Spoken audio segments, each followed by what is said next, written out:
Welcome guys, जेके lawn job channel में आपका बहुत बहुत स्वागत है। सब्सक्राइब कीजिए जेके लॉन जॉब चैनल को और पाइए रोजाना फिजिक्स, केमिस्ट्री, बायोलॉजी के multiple choice question. So guys, हमारा चल रहा था केमिस्ट्री यानी कि रसायन विज्ञान। काफ़ी सारे क्वेश्चंस पार्ट फर्स्ट में डिस्कस कर चुके थे। अगर आपने नहीं देखा है तो लिंक हमने दे दिया है, प्रीवियस वीडियो आप देख सकते हो। ठीक है, ये हमारा पार्ट सेकंड है। इसमें हम स्टार्ट करेंगे 27 से आगे। ठीक है, नेक्स्ट क्वेश्चन इंपॉर्टेंट है और वही क्वेश्चन है जो आपने 11th और 12th में जो थ्योरी पढ़ी थी उसी के बेस पे हमने क्वेश्चन आपके लिए बनाए हुए। ठीक है, और कितना आप सीख चुके हो, कितना आपको आता है, कितनी नॉलेज आप गेन कर चुके हो, ये सब इन क्वेश्चंस जिनको आप मल्टीपल चॉइस क्वेश्चन बोलते हो वो उसी से यानी कि ऑब्जेक्टिव टाइप क्वेश्चन भी आप बोल सकते हो, ये उन्हीं से आप रिप्रेजेंट कर सकते हो कि आपको कितना आता है। ठीक है, सो ईमानदार से पहले आप आंसर बताना इसका, हम आपको क्वेश्चन दे रहे हैं। ठीक है, बस पहला क्वेश्चन है कि the salt of sulphuric acid is called, यानी कि सल्फ्यूरिक अम्ल के लवण को कहते हैं, क्या कहते हैं? जो सल्फ्यूरिक अम्ल होता है ना उसके लवण को क्या कहते हैं? ऑप्शन है कि सल्फाइड कहते हैं, सल्फेट कहते हैं, थायोसल्फेट कहते हैं या फिर सल्फाइड कहते हैं। ईमानदार से बताना गाइज, क्या कहते हैं? सल्फ्यूरिक अम्ल के लवण को कहते हैं। सो आपने चूज कर लिया होगा one option. Let me check, इसका राइट ऑप्शन होगा आपका। देखो गाइस, जब भी तक आपने सेलेक्ट नहीं किया तो प्लीज़ सेलेक्ट कर लो ताकि आपके अंदर की कमियां आपको नज़र आ जाए, आप कितने गहरे पानी में हो। ठीक है, तो सल्फ्यूरिक अम्ल के लवण को कहते हैं गाइस, कौन से कहते हैं? सल्फेट। ठीक है, सल्फेट कहते हैं, ये इसका करेक्ट ऑप्शन हो जाएगा। चलो आगे, बहुत ही इंटरेस्टिंग क्वेश्चन है गाइज, और जब तक आपके लाइक मिलते रहेंगे तो और क्वेश्चन हम आपके लिए लाते रहेंगे। अभी हमने अमाउंट बढ़ा दिए क्वेश्चंस की, पहले 15 क्वेश्चन करवाते हैं, अब आपको 25 तक स्कोर कराएंगे। ठीक है, संश्लेषित अपरमार्जकों में मुख्यतः रहता है सिंथेटिक डिटर्जेंट मेनली कंटेन। संश्लेषित अपरमार्जक में मुख्यतः रहता है, क्या रहता है गाइज? ये जो संश्लेषित अपरमार्जक होता है उनमें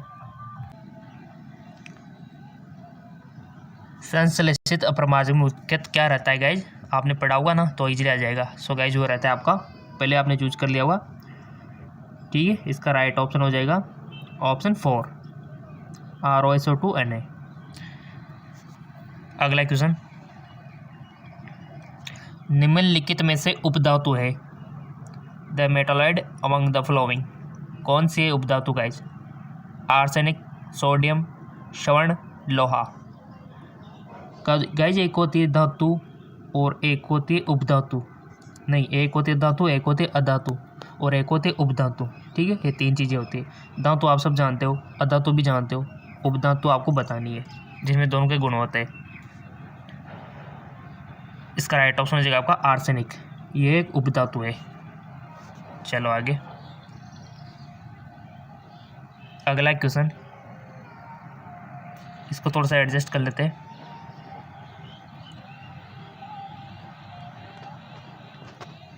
किस प्रकार के यौगिकों का उच्च गलनांक और खपतनांक होता है? किस प्रकार के, which type of compound so high multiple and boiling point? Option आपके सामने हाजिर है यहाँ पर। वैद्युतीय संयोजक यौगिक, सहसंयोजक यौगिक, उपसहसंयोजक यौगिक, इनमें से कोई नहीं। किस प्रकार के यौगिकों का उच्च गलनांक और खपतनांक होता है? Electrolyte compound, covalent compound, coordination compound, none of this. So guys, इसका राइट ऑप्शन हो जाएगा विद्युत संयोजक यौगिक। ठीक है, इसका राइट ऑप्शन हो जाएगा। अगला क्वेश्चन है कि बेंजीन और टोलुइन का मिश्रण बनाता है, बताइए। The mixture of benzene and toluene make, benzene और टोलुइन का मिश्रण बनाता है एक आदर्श विलयन, अनादर्श विलयन या फिर निलंबन या फिर पाइसन। क्या बनाता है? बेंजीन और टोलुइन का मिश्रण। अब आप में से बहुत सारे स्टूडेंट कमेंट करते सर सॉल्यूशन करवाया करो। अब ये तो 12th में आपने पढ़ा होगा ना, इसमें ये तो याद रखने वाली बात है कि बेंजीन और टोलुइन का मिश्रण क्या बनाता है। इसमें कौन से, अगर आपने पढ़ा होगा तभी ये क्वेश्चन आएगा आपको, नहीं इसमें कोई एक्सप्लेन करने वाली बात है। ठीक है, थ्योरी तो देखो आपको पढ़नी पड़ेगी, जितनी ज़्यादा आप थ्योरी पढ़ोगे उतनी ज़्यादा आपकी प्रैक्टिस होती रहेगी और उतनी ज़्यादा आप MCQ कर पाओगे। हाँ, न्यूमेरिकल में थोड़ा दिमाग लगाना पड़ सकता है, और उसमें समझने वाली बात होती है, बट ये थ्योरी तो आपको खुद को पढ़नी होगी। आप इनको घर पे बैठ कर पढ़ सकते हो, और जो समझ में नहीं आए वो कमेंट करके पूछ सकते हो। बेंजीन और टोलिन का मिश्रण बनाता है। सो गाइज राइट ऑप्शन हो जाएगा आपका एक आदर्श विलयन। ठीक है, एक आदर्श विलयन। अगला क्वेश्चन, जलीय विलयन में से कार्बनिक पदार्थों को पृथक, थोड़ा सा एडजस्ट कर लेते हैं। जलीय विलयन में से कार्बनिक पदार्थों को पृथक किया जाता है आसवन द्वारा, विलायक निष्कर्षण द्वारा, भाप आसवन द्वारा, उध्रुपातन द्वारा। जलीय विलयन में से कार्बनिक पदार्थों को पृथक किया जाता है, कौन सी मेथड यानी कि कौन सी विधि के द्वारा पृथक किया जाता है जलीय विलयन में से कार्बनिक पदार्थों को? बताओ गाइस, पृथक करना आपने पढ़ा होगा ना, बचपन से पढ़ते आ रहे हो पृथक्करण। तो सो गाइस इसका राइट ऑप्शन हो जाएगा आपका विलायक निष्कर्षण द्वारा। ठीक है, विलायक निष्कर्षण यानी कि सॉल्वेंट एक्सट्रैक्शन, इसका राइट ऑप्शन हो जाएगा। अगला क्वेश्चन है कि आपको यहाँ पर बताना है कि गिब्स हेल्महोल्ट्ज़ समीकरण है। What is Gibbs Helmholtz equation? Delta G is equal to T delta H minus H, या फिर delta G is equal to delta H minus T delta H, या फिर delta G is equal to E plus T delta H, delta G is equal to delta H plus T delta H. Gibbs Helmholtz समीकरण। Question सारे important है और यहीं से question आपके बनते हैं डायरेक्टली। 11th और 12th से ही क्वेश्चन बनते हैं। इंट्रांस एग्जाम, आप कोई भी इंट्रांस एग्जाम दो आप साइंस का 12th के बाद, क्वेश्चन यही होता है आपका। नीट हो, नर्सिंग हो, पैरामेडिकल हो, फार्मेसी हो, एग्रीकल्चर हो, क्वेश्चन फिजिक्स केमिस्ट्री बायोलॉजी से ही बनते हैं अगर आप इंट्रांस एग्जाम देते हो तो। और इंट्रांस एग्जाम के लिए ये जो क्वेश्चन है राम बनाना है। ठीक है, सो गाइज आपने चूज कर लिया होगा इसका राइट ऑप्शन क्या होगा। इसका राइट ऑप्शन हो जाएगा आपका delta G equal to delta H T delta H. ठीक है, करेक्ट आंसर आप देख सकते हो। बहुत अच्छा क्वेश्चन है। इसका राइट ऑप्शन सेकंड। ठीक है, बढ़ते आगे की ओर। माइनस प्लस का आप थोड़ा ध्यान रखना है इसमें। निम्नलिखित में से कौन सी कार्य की इकाई है? इकाइयाँ तो हमने आपसे बोल ही रखा है कि फिजिक्स और केमिस्ट्री की जितनी भी इकाइयाँ हैं, जितनी भी यूनिट है, सबको एक पेज पे लिख लो ताकि एग्जाम के टाइम पे सारी को आप देख के चले जाओ। Which of the following are the unit of work? निम्नलिखित में से कौन सी कार्य की इकाई है? कार्य की इकाई आपको बतानी है। ठीक है, वर्क की। सिंपल भी, अगर आपने देखा होगा कहीं पर आपने सवाल भी किए होंगे तो अवश्य लिखा होगा यूनिट आपने। तो राइट ऑप्शन हो जाएगा आपका KG metre square second square. ठीक है, और यहाँ पर आप देख सकते हो न्यूटन मीटर दोनों। ठीक है, ये इसके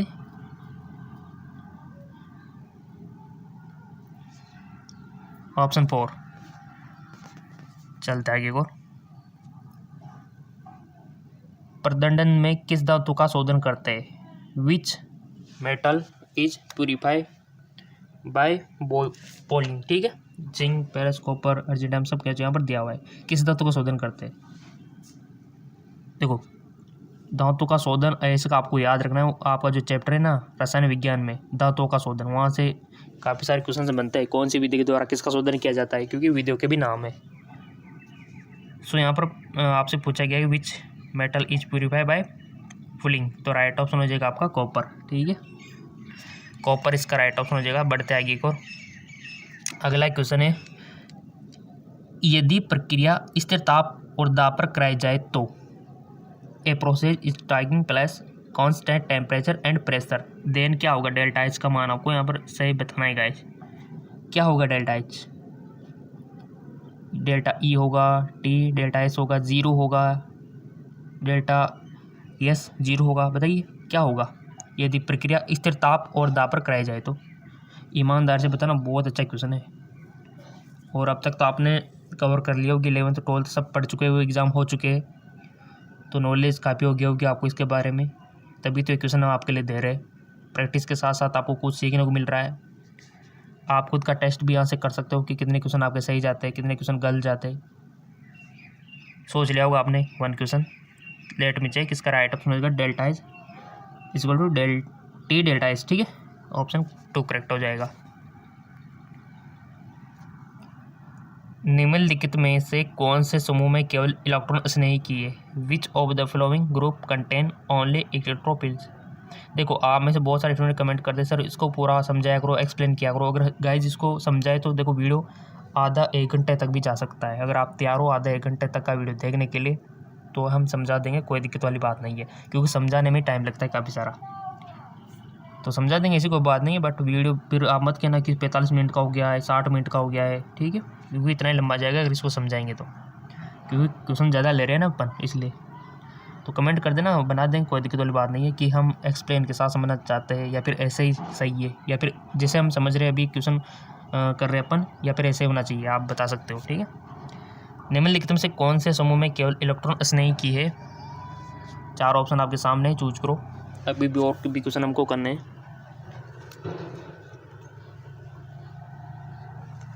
सो गाइस, इसका राइट ऑप्शन हो जाएगा आपका AlCl3SO3 N+O2, ठीक है, AlCl3, ठीक है, ऑप्शन थर्ड हो जाएगा इसका। शून्य कोटि अभिक्रिया के लिए दर स्थिरांक की इकाई है। The unit of velocity constant for zero order reaction. शून्य कोटि अभिक्रिया के लिए दर स्थिरांक की इकाई आपको बतानी है। मोल सेकंड, लीटर सेकंड यूनिट्स, या फिर litre mole second, mole litre second. बहुत अच्छा, एक यूनिट तो पूछी जाती है हमेशा की तरह, तो हमने बोल ही रखा है आपसे कि यूनिट तो आप लिख ही लो। केमिस्ट्री के फॉर्मूले, फिजिक्स के फॉर्मूले आप चाहे तो एक नोटबुक में नोट कर सकते हो, एग्जाम टाइम पे बहुत फ़ायदेमंद होते हैं। तो राइट ऑप्शन हो जाएगा, चूज कर लो पहले आप ईमानदारी से, जो भी आपको याद है। कर लिया होगा आपने चूज। लेट मी चेक, इसका राइट ऑप्शन हो जाएगा आपका मोल लीटर सेकंड यूनिट, ठीक है, मोल लीटर, ऑप्शन 4। चलते आगे और। निम्नलिखित में से कौन एल्डोल संघनन देगा? Among the flowing which undergoes aldol condensation, यानी कि CCl3 CHO CH3 CHO, या फिर CH3 CH2 CHO, या फिर आपका HCHO। निम्न में से कौन एल्डोल संघनन देगा, यानी कि कौन कौन नहीं देगा, ये आपको पता होगा तो आप इजीली कर पाओगे इसको। और आपके रसायन विज्ञान में भी है ये क्वेश्चन है डायरेक्ट कि कौन कौन नहीं देता है, तो वो पढ़ा होगा तो इजीली आपको ये क्वेश्चन आ जाएगा। वो अगर नहीं पढ़ा तो यहाँ सीख लेना, अभी 3 क्वेश्चन रिजेक्ट करेंगे, वही इसके नहीं देने वाले होंगे, ठीक है। बट आपको यहाँ पर कौन एक है जो देगा। सो गाइस, वो देगा आपका CH3 CH2, ये वाला देगा, ऑप्शन थर्ड वाला, और बाकी के नहीं देंगे, यानी कि ये नहीं देते, ठीक है, ये नहीं देते। लिख सकते हो आपकी, ये नहीं देते और ये देते। क्लियर? चलते आगे को। Br2 का BrO3 में बदलने पर Br की ऑक्सीकरण अवस्था बदलेगी। 0 से +5, +1 से +5, 0 से -3, या फिर +2 से +5। बहुत अच्छा क्वेश्चन। Br2 का Br3 में बदलने पर Br की ऑक्सीकरण अवस्था बदलेगी। बहुत अच्छा क्वेश्चन। ऑक्सीडेशन से भी क्वेश्चन आता है गाइज, ऑक्सीडेशन स्टेट से क्वेश्चन आता है, आपसे पूछा जा सकता है किसी की भी ऑक्सीकरण अवस्था, उपसर्जक संख्या भी पूछी जा सकती है। इसका राइट ऑप्शन है 0 से +5, ऑप्शन फर्स्ट। जिन जिन का सही था बहुत बहुत धन्यवाद। समविखंडन कराने पर CH3CH2 देता है। समविखंडन कराने पर कौन देता है, ये ऑप्शन आपके सामने हाजिर है। CH3 CH+, या फिर CH3C-H2 and Cl, CH3 CH2+, Cl-, या फिर CH CH2Cl। तो राइट ऑप्शन हो जाएगा आपका इसका CH3 CH2Cl, ठीक है, CH3 CH2 एंड Cl। रसायन विज्ञान बहुत अच्छी है गाइस, ज़्यादा डिफिकल्ट नहीं है, ज़्यादा हार्ड नहीं है, अगर पढ़ते हो तो सब आसान हो जाता है। निम्नलिखित में से कौन सा अवस्था फलन नहीं है? विच of the following is not a state function. अवस्था फलन नहीं है, यानी कि आपको पता होना चाहिए कि कौन कौन सा अवस्था फलन है। ΔG, ΔI, W, ΔH। और हमने तो बोल भी रखा है आपसे कि अगर ये भी क्वेश्चन कम लग रहे हो तो एक और चैनल है GK MCQ MK channel Hindi medium, ठीक है, लिंक नीचे दे रखा है इसका भी। यहाँ से भी आप फिजिक्स केमिस्ट्री बायोलॉजी के डेली क्वेश्चन प्राप्त कर सकते हो नॉन स्टॉप। निम्नलिखित में कौन सा अवस्था फलन है आपने नहीं है, कौन सा अवस्था फलन नहीं है ये चूज कर लिया होगा और हम इसको अब चेक करने जा रहे हैं। सोच लो पहले जो भी आपको सोचना है ऑप्शन चारों में से, क्योंकि आपको ताकि आपको अपनी गलती का एहसास हो, आप कितने गहरे पानी में हो ये भी आप जान लो तो बेटर रहेगा एंट्रेंस एग्जाम से पहले। सो इसका राइट ऑप्शन हो जाएगा डेल्टा, इसका W, ठीक है। ये अवस्था फलन नहीं है, बाकी ये डेल्टा G, डेल्टा E और डेल्टा, ये डेल्टा वाले सारे क्या है अवस्था फलन है, जबकि ये नहीं है। चलो किसी भी टॉपिक पर कुछ भी MCQ चाहिए तो बता दिया करो कमेंट करके, आप अपना चैनल है, ठीक है। Alcohol plus benzene plus petrol के मिश्रण को करते हैं, बहुत अच्छा question. The mixture of alcohol benzene and petrol, विकृतिकृत एल्कोहल, सख्त एल्कोहल, परिशुद्ध एल्कोहल, ठोस alcohol. So guys right option हो जाएगा आपका सख्त एल्कोहल, ठीक है, सख्त एल्कोहल।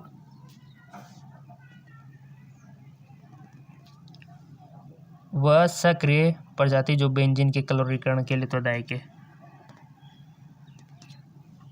वह सक्रिय प्रजाति जो बेंजीन के क्लोरीकरण के लिए उत्तरदायक है, Cl+, Cl-, Cl2, Cl2-। वह सक्रिय प्रजाति जो बेंजीन के क्लोरीकरण के उत्तरदायक है, चूज करो पहले आप, कर लिया होगा। इंटेलिजेंट स्टूडेंट हो 1 सेकंड में कर लेते होंगे चूज तो आप, बट चेक कर लेते। Cl+, ठीक है। द्रव्यमान की SI इकाई है, SI unit of mass, kilometre, kilogram, milligram, gram. द्रव्यमान की SI इकाई है किलोमीटर, किलोग्राम, मिलीग्राम, ग्राम। तो राइट ऑप्शन हो जाएगा आपका किलोग्राम। द्रव्यमान के तो सबको आता होगा किलोग्राम। फिर बार के पूछ रहे तो क्या लिखोगे, यहाँ तो द्रव्यमान की पूछ ली। बार को किस में मेजर करते हैं, वेट को, क्योंकि मास में और वेट में अंतर है, याद रखना। वेट बार जो है चेंज होता रहता है, द्रव्यमान एक ही रहता है, राइट। नेक्स्ट क्वेश्चन, पूर्ण दहन होने पर इत्र देता है, कंप्लीट कंबशन इत्र गिव। इत्र क्या देता है पूर्ण दहन होने पर, C2H5OH, CO2 एंड H2O, या फिर C2H5 या फिर C2H4। पूर्ण दहन होने पर इत्र क्या देता है, इत्र सेंट जो होते हैं क्या देता है, और जलता है इत्र, आपको पता है क्योंकि उसमें अल्कोहल आता है, ठीक है। तो पूर्ण दहन होने पर ये देता है गाइज आपका CO2 और H2O, ठीक है, ये देगा। और फेसबुक इंस्टाग्राम पर आपने फॉलो नहीं किया है अभी तक तो कर लीजिए, ताकि वहाँ पर फिजिक्स के नोट्स और केमिस्ट्री के नोट्स हम आपको दे पाए, ठीक है। जैसे हमको टाइम मिलता है हम वहाँ पर पोस्ट कर देंगे लिंक। 13.5 ग्राम में SO2 Cl2 के मोलक संख्या है 0.1, 0.2, 0.3, 0.4। 13.5 ग्राम में SO2 और Cl2 की मोलक संख्या बताओ। निकालने आती होगी तो आप लोग पेज पे निकाल के इजीली बता सकते हो। सोच लिया होगा, लेट में चेक, इसका राइट ऑप्शन हो जाएगा 0.1। इतनी होगी, कितनी होगी, 0.1 होगी। अगला क्वेश्चन है, मोलल विलयन में विलेय पदार्थ का 1 मोल गुलाह रहता है 1000 ग्राम विलायक में, 1 लीटर विलयन में, 1 विलायक में, या फिर 22.4 लीटर विलयन में। तो राइट ऑप्शन हो जाएगा आपका 1000 ग्राम विलायक में, ठीक है।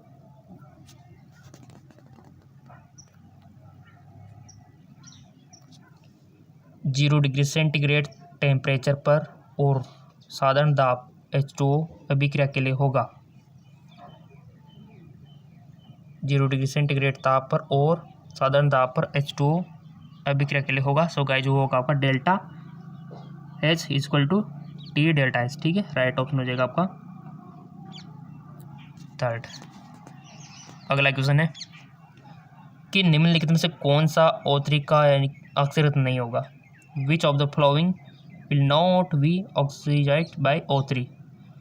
निम्न में से कौन सा O3 द्वारा ऑक्सीकृत नहीं होगा, Ki, FeSO4, KMnO4, K2MnO4। So guys इसका राइट ऑप्शन हो जाएगा आपका, पहले चूज कर लो ईमानदारी से, कर लिया, लेट में चेक KMnO4, ठीक है, के मेनू पर इसका राइट ऑप्शन हो जाएगा। और कितने सही गए कितने गलत गए आप कमेंट करके बता सकते हो, और लिंक नीचे डिस्क्रिप्शन में दिया हुआ है बहुत अच्छी वीडियो का।